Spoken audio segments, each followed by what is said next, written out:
Welcome back to Snapshots of World War II. Sisters explore their grandfather's legacy. I'm Jenny. And I'm Amanda. In each episode, we follow the 357th Infantry Regiment's medical detachment, the same unit our grandfather served with during World War II. In the last episode, we talked about June 4th, 1944, just 40 hours before D Day. Europe was holding its breath, and so were the men in the 90th Division. On that day, the 357th medics left their final staging ground at Sudbury, a quiet corner of England that suddenly became the launch pad for history. They boarded their transport ship, not as tourists, but as soldiers preparing to sail into the greatest invasion the world had ever seen, Normandy. Minute reports, especially during combat, weren't always written in real time. They were often delayed, incomplete, or reconstructed later, sometimes days after the fact. And during something as massive and chaotic as D Day, documentation wasn't the priority, survival was. But when we step outside these reports and look at the regimental histories, divisional timelines, and the work of historians who have studied these units in depth, a clearer picture begins to form. One of those historians is John C. McManus, who research focuses heavily on the 90th Infantry Division and the experiences of soldiers in Normandy. Through his work and others like it, we know that the 357th Infantry Regiment, along with its medical detachment, landed on June 6, 1944, on Utah Beach as part of the second wave of the 90th Infantry Division. And that matters because it confirms what the reports don't say, that our grandfather was there in those first critical hours of the invasion, stepping onto the battlefield that was still very much active and dangerous. To better understand what that looked like, not just on paper, but in real life, we turn to John C. McManus for insight. John spent decades studying firsthand accounts, unit records, and personal narratives from soldiers who were there. His work helped bridge the gap between official reports and lived experiences, especially for units like the 90th, whose early days in Normandy were complex and often misunderstood. And what he brings to this conversation is context, not just what happened, but what it felt like for the men moving through it. Here's what he had to say about the 90th Infantry Division landing on D Day. Our focus in this episode is on the combat medics, the men who landed on D Day without weapons. And we are so thrilled you're going to help us try and understand that world that they stepped into on D Day. So, how did the overall plan for the U.S. landing shape what medics would face on June 6th, in your opinion? Yeah, really quite dramatically, actually. We can think Yeah. about it from a lot of different angles. My knowledge tends to be dominated by Omaha Beach, just based on the work I've done. Mm. And I will tell you there, in relation to the lands in Omaha Beach, the medics are not supported enough, believe it or not. And what I mean by that is, Mm. everything is dictated by the shipping you've got, how many landing craft you've got, what you got to Yeah. get ashore, all that kind of thing. And I think the planners earmark way too much of that for stuff that has no impact on D-Day. Trucks that are landed that just become targets, artillery pieces that have no impact on the battle, and really the Navy can do most of your artillery support in a way. And so what happens is that the medics don't have enough evacuation ability. And we all know, of course, when people are pretty badly combat wounded, they need evacuation to better medical facilities, and time is of the essence. So this is a real problem at Omaha Beach, and who knows how many lives are cost because of that.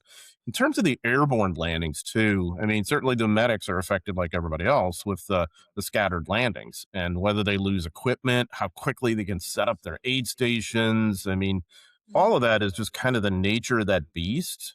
So I don't think there's any necessarily planning oversight there. But I also think they're kind of in crisis like everybody else. Utah Beach goes a little bit better for the Americans because the level of opposition is not quite as ferocious right at the waterline. But even then, the mobility of the medics is limited by how much flooded terrain you've got. And so the now the other Allied landings are, you know, affected somewhat the same way.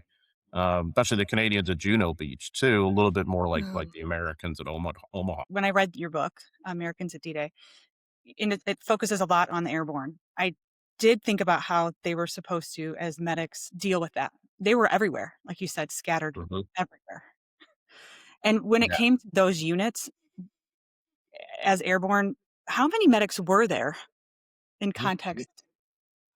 So there's typically in the airborne, just like in the regular rifle companies, maybe three or possibly four medics per company. Okay. And the way they had this organized, you would have a medical detachment Mhm. that is like an organic part of your unit. It's like say the 506 Parachute Infantry Regiment, the Oh, famous Band of Brothers.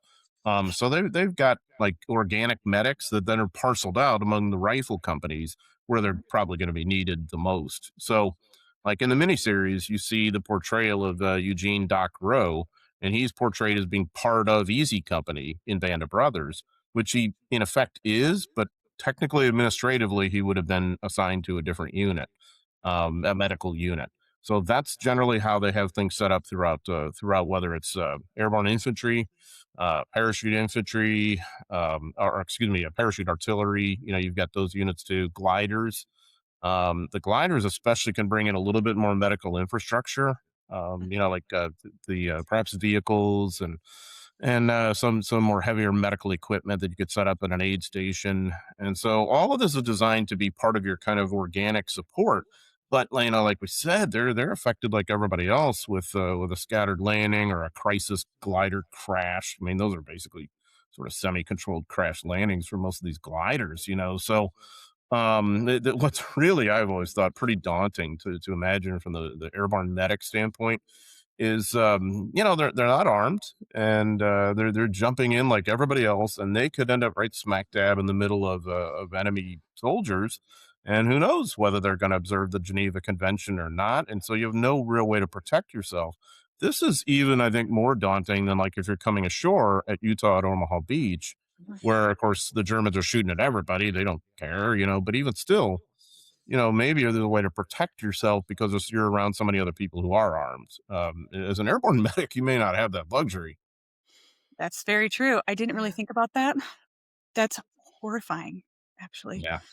But when you look at Americans' medics on D-Day, what stands out most about the conditions they worked under? I know you touched base on some of that, but I guess it would be not being armed, not knowing Yeah. as airborne, or not being able to protect yourself and depending on all the men around you. Is that pretty much Yeah.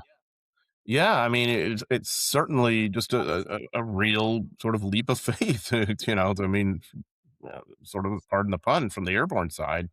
I mean, who knows where you're going to land and whether you're going to be able to hook up with the rest of your medical unit if you're part of the you know, like the larger infrastructure of say an aid station that has maybe three physicians and then all sorts of attendants and orderlies and stretcher bearers. You know, all of those folks too are part of this equation.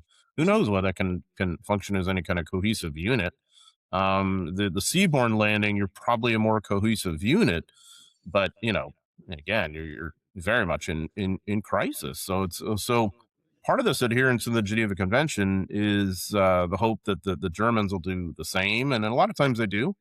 But when we're talking about a larger battle where, you know, both sides shooting at one another, you can't see who's a medic and who isn't. And I mean, who the heck knows? So it's really chaotic. I think that the main thing that these guys experience is just having to improvise the best they can to save lives. So maybe I was supposed to come in for my landing craft with a full medical gear and medical kit for first aid, but I've got a third maybe of what I plan to have. So I'm going to have to ration myself with powder, my morphine syrettes, the compression bandages I've got, you know, whatever that be. That's just a few little sort of micro examples. I mean, it's just, you just kind of do the best you can. Kind of goes into my, what I was going to ask about how prepared or unprepared they would, be, because you can plan as much as you think you are, and then you get Mhm. there and it's completely different. So the realities of assault medical care and those conditions, I can imagine Yeah. would. Yeah. I mean, it is the Yeah. reality. I mean, a really good example I give you is at Omaha Beach, where weirdly, you know, you're evacuating your patients toward the enemy because, as Yeah. I mentioned, I mean, you know, it's Yeah. very difficult to get them on landing craft and get them out of there. And so the worst kill zone is kind of right at the water line, especially the first couple hours or so. And the Mhm. tide is coming in, and you got all sorts of wounded people lying there. So you drag them actually toward the enemy, toward the shingle bank there. Not that it's safe, but it appears so. We just, by the way, about 2 or 3 weeks ago, sadly lost one of the most legendary medics at D-Day, Charles Shea, who was, I think, well, at least 100, possibly 101 years old. And he was attached to F Company 16th Infantry, which is part of the 1st Division. And that is one of the companies that really lands in the worst spots, spot at H hour. And so you can imagine how busy he was as a 19-year-old medic in the course of that day, just roaming up and down at the waterline and having to treat people and try and drag them forward and do whatever he could in a very improvised way. He became really a legend because of his courage on D-Day, but also after too. He was a POW later in the war. He served in the Korean War in combat, and eventually in his the last 10 plus years or so, he actually lived in Normandy.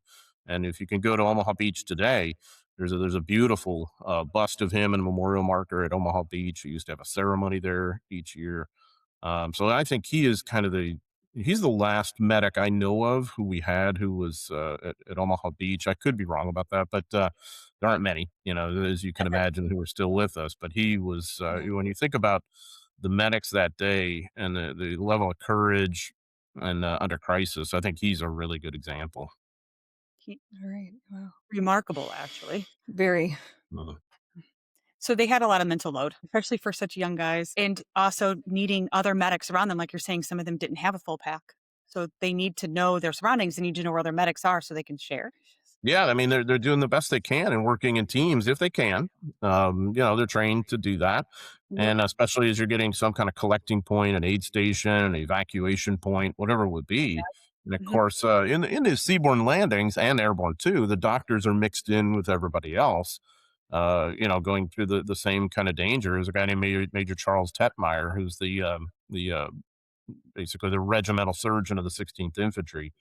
And I mean, he's just in the middle of the fight all day. He's not like, with a weapon firing at the enemy, but he's dealing with getting shot at a lot and having to put together basically a kind of mini hospital right there on the beach. You can imagine how challenging that would have been for him. And obvious Um, what he was doing. yeah, Yeah. yeah. So I mean, it took incredible courage, I think, to do this, and just to try and again, stabilize people the best you possibly can. And what's really sad about it, and this isn't unique, of course, to D-Day. This goes on through the whole war, but really any war in intense combat, is those sort of mass casualty event of having to decide who gets the treatment, who doesn't. Yeah. There's one medic I can think of.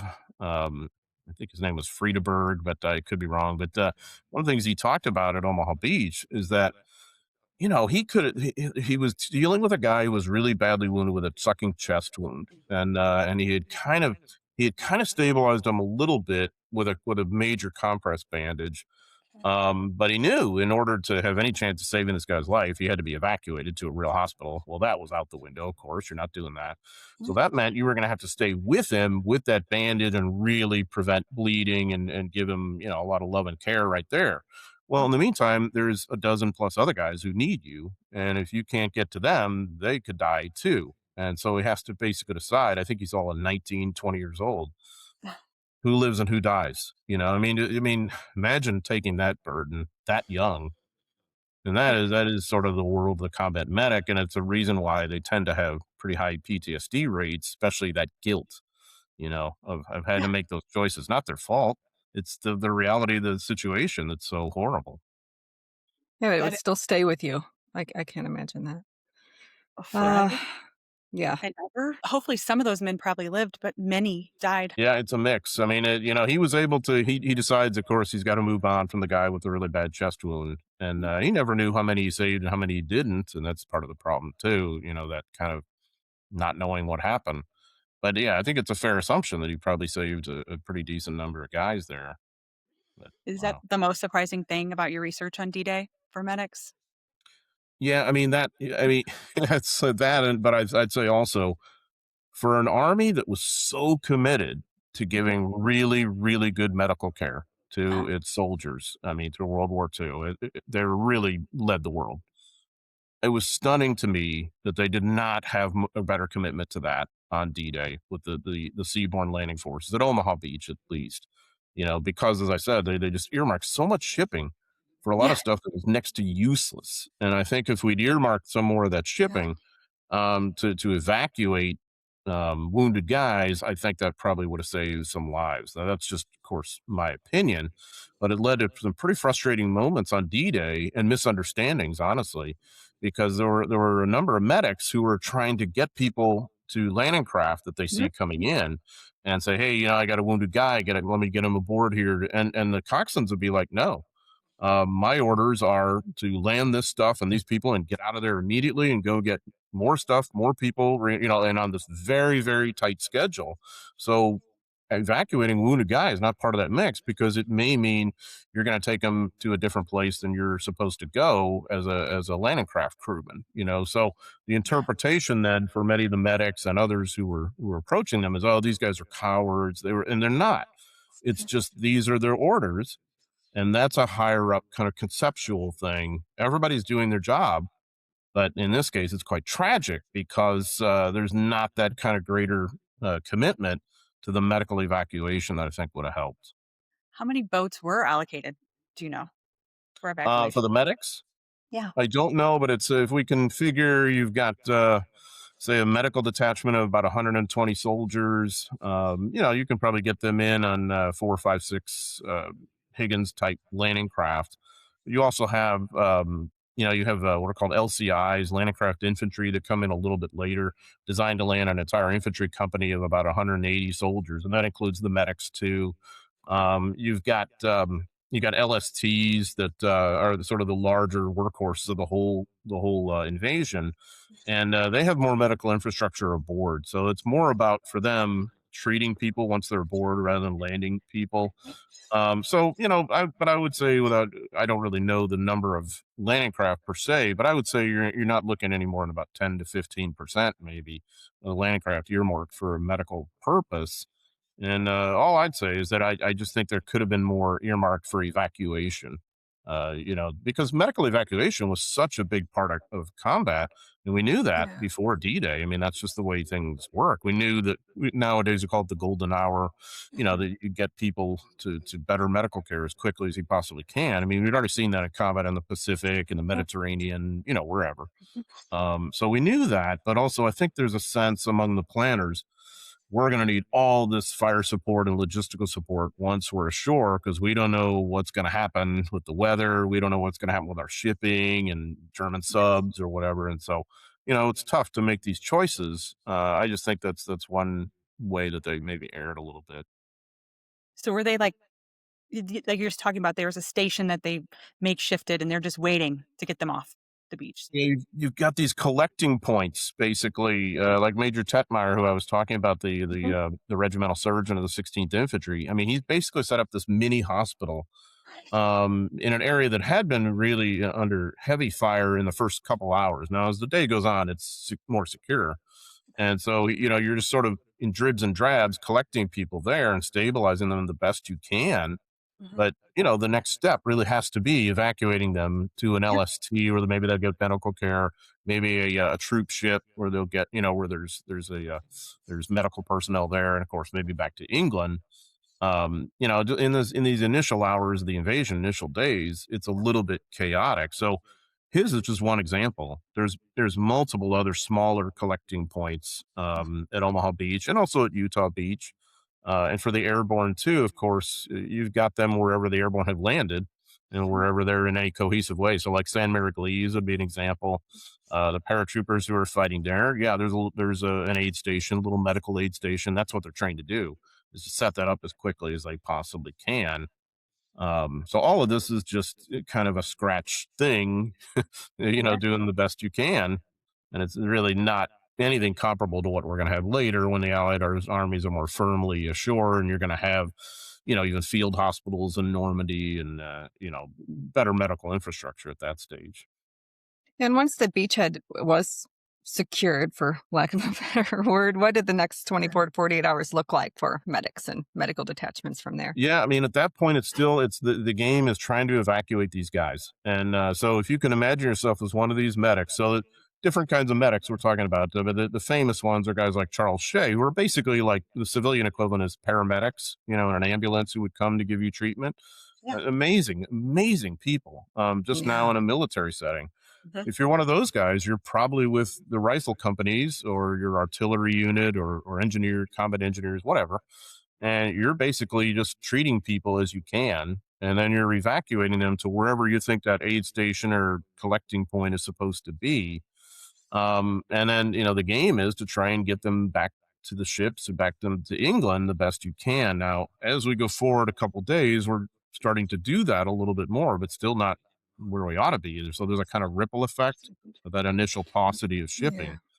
Um, but for the medics beyond that, like the airborne side, it's about whether you're hooked up to a friendly unit anywhere, coming in from Utah Beach, whether you've been able to get that kind of sustainment too, and maybe some resupply because, you could go through bandages really quickly, blood plasma, morphine, Mhm. sulfa powder, sulfa tablets, all that can go like that. I mean, especially your bandages. Yeah. Yeah, I mean, Gone. and who Yeah. knows whether you've lost your bag in the in the drop. I mean, million different possibilities. But yeah, that next 2 days looks like trying to consolidate things Mhm. and get people evacuated so much as we can possibly even think about doing that. Um, in our Yeah. minute reports that our grandfather saved, he has all the way up to June 6th, and then there's a gap in our minute reports. When historians like you encounter gaps like this in records, what other sources do you look at in order to confirm what's happening on the ground? Yeah, I mean, I think in that situation, you have to go to the unit source material the best you can, if that exists too. I mean, Mhm. that's the frustrating thing as an historian. I mean, you go where the sources are, and if Mhm. the sources dry up, what do you do? I mean, so. I mean, that's what I try to do is get every possible source that could be there, no matter what or when or whatever, and you get everything you can, and you put that together, and you kind of see where that leads, and whether you can really make some good conclusions based on that. What it tells me though, in reading between the lines, is that your grandfather was probably pretty busy. Those few Yeah. days, so there wasn't a lot of time then to keep the record that he did, Yeah. and that makes total sense. So maybe if we look at the unit records, maybe we get a little sense of the context of what he could have been doing, where he could have been. A little bit of that is speculation, of course, right? But still, it does provide you some sense maybe of what was going on. Yeah, we've Luck looked at, like, memoirs, things like that, Mhm, try to Mhm. compare and contrast other memories there, but yeah, as far as, like, official records, things like that, didn't know if mhm. there was, like, a other sources there too, Yeah, I mean, but yeah. the company morning reports would be one example. Yeah, that's kinda Um, what we try to that's what go by initially. Yeah, Yeah. yeah. Luckily, he was part of the 90th Infantry, so he was a detachment, the 357th. Like, there's so much stuff out there about the 90th Infantry. Just not, and Yeah. of course, D-Day is such a huge draw for historians, and the Mhm. battle was horrible, and it's documented well. Um, we were just wondering what you would do, but yeah, it's true. You have to put everything together like you do. And the 90th, I mean, yeah, I mean, they come ashore and they're immediately in crisis, and so Mhm. there's that element to it as well. And you're right, the documentation is very good. The Colby book, I'm sure you know that book, War from the Ground Up, is just an amazing piece of work to give you a sense of this personal story. And oh my gosh, and it's really kind of horrifying, actually, what happens with the 357th in particular. It's Yeah. not it is not easy. Yeah. So you did such a good job singling Yeah. out medics for us and where they fit into the chaos of D-Day, and they were there. Mhm. Um, they were working hard, like you just Big said. time. They Wow. were. They were, and Yeah. the medics have a unique role. This has always really interested me as a historian, especially like an infantry-oriented historian. The medics have a place, a status that is really, kind of above anyone else, in a way, and I think that's maybe true of a lot of military organizations globally, but I think the Americans in particular, Mhm, place great credence to their medics and really honor them culturally, mhm, within our military organization. So like, any combat medic who was, who was could be relied on, yeah, was so deeply respected and honestly sometimes had more influence and sway than a commander of a unit. And what I mean by that is like who gets evacuated and who doesn't. And I'm talking more of like a fixed combat setting later on. Those guys have a great deal of persuasion about them, and so any doc combat medic who who was part of our unit would simply be revered in a way because that person is often facing more danger than everybody else because he has to go out there and treat people who have been hit and the enemy has that area covered, right? So it's you're really risking your life to do that, and you're not armed, like we said. In the Pacific theater you would be almost certainly, Mhm. but here probably not. And and you're the lifesaver. You hold life in your hands. I mean, just think about that a minute. That's pretty amazing. And so I think I've always been really drawn to that. That the combat medics and their whole role in this world, I think, is really poignant. How did they choose who would be a medic? Mm.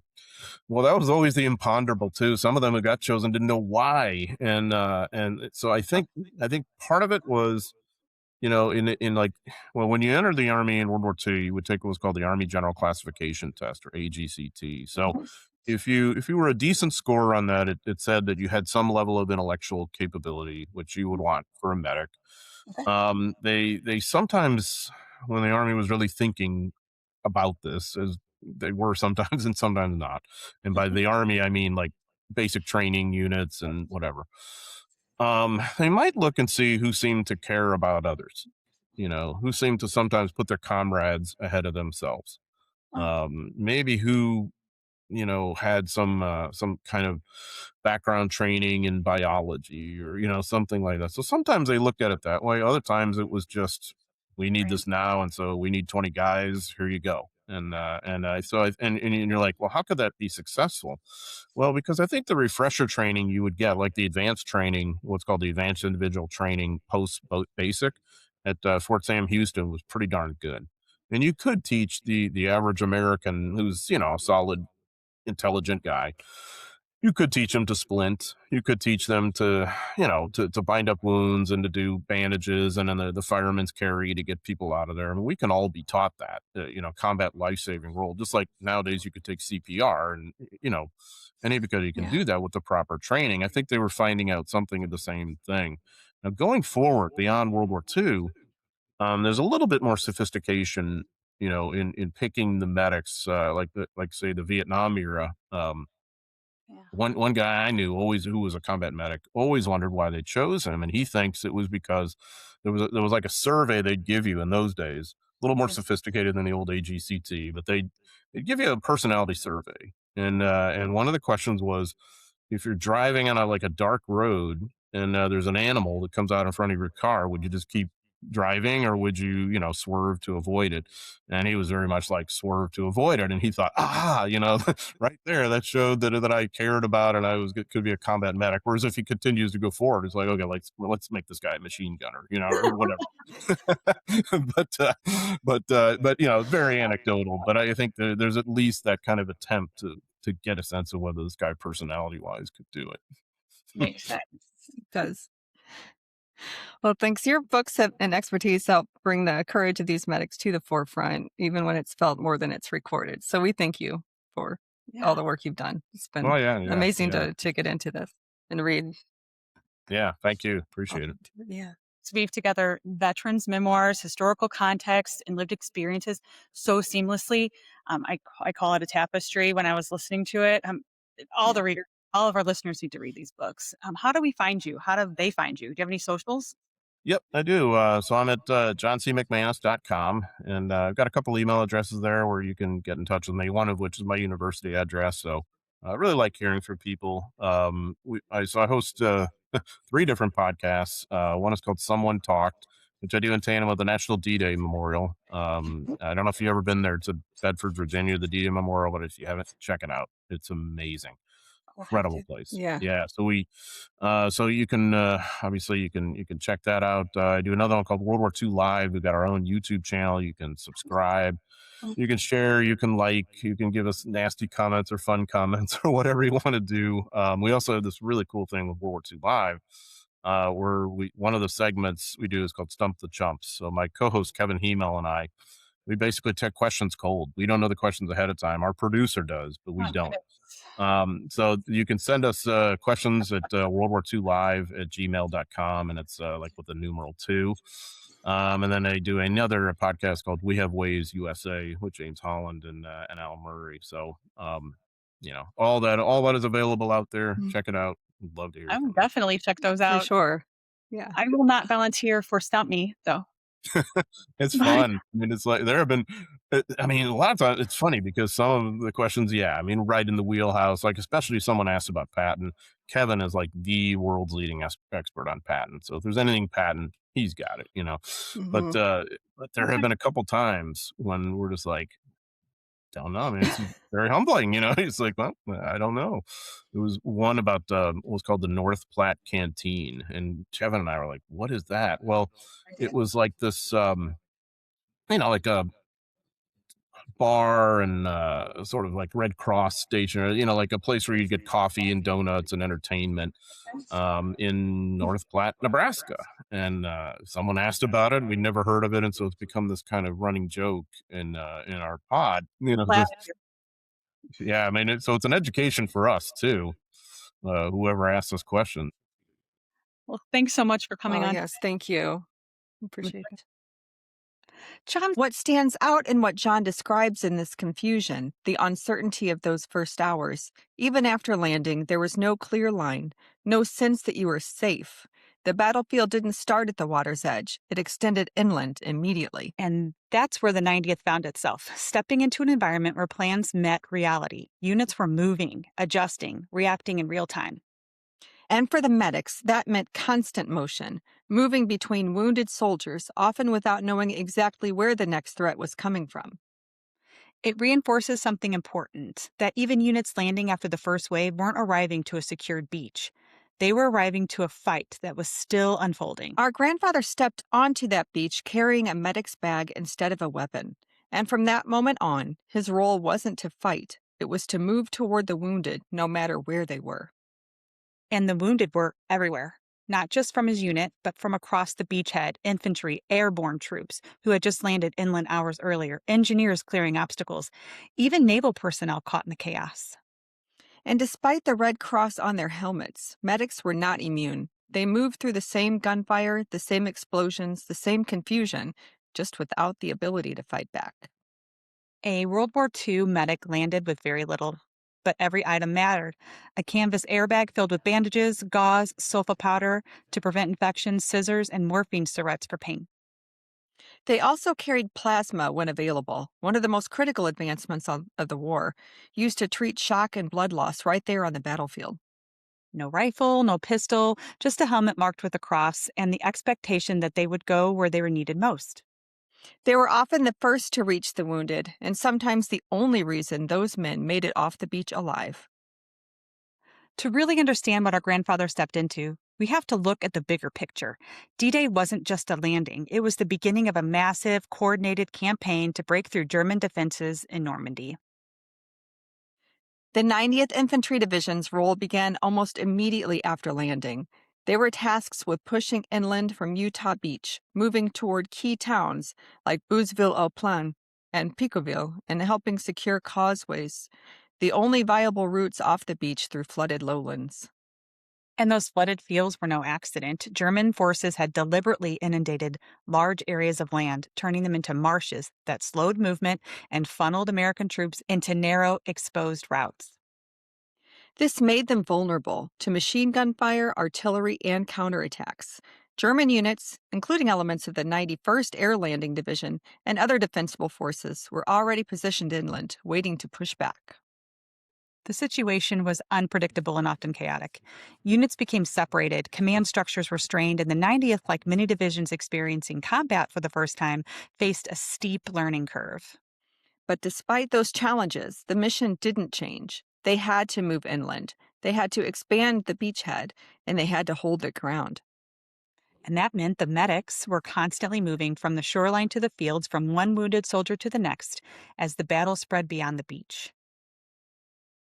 D Day is often remembered for its scale the ships, the troops, the strategy. But when you narrow it down to one unit, one medic, one moment, it becomes something much more personal. The absence of records for June 6th doesn't erase what happened. If anything, it highlighted it. Because the reality is, some of the most important moments in history were never written down in real time. The 90th Infantry was stepping into its first real test of combat. They didn't have the benefit of experience, they had to learn while under fire. And through all of that, the medics carried a different kind of responsibility. They weren't there to take ground, they were there to preserve life in the middle of a battle designed around destruction. So when we say our grandfather was there on D Day, it's not just a statement of fact, it's a recognition of what that meant, what he walked into, and what he chose to do. And even though the records are silent, his actions weren't. Thanks for walking this journey with us. Today was personal and powerful. Subscribe and share snapshots of World War II. Every story matters, even the ones buried in the footnotes. Until next time, stay curious and keep remembering. Bye. Bye.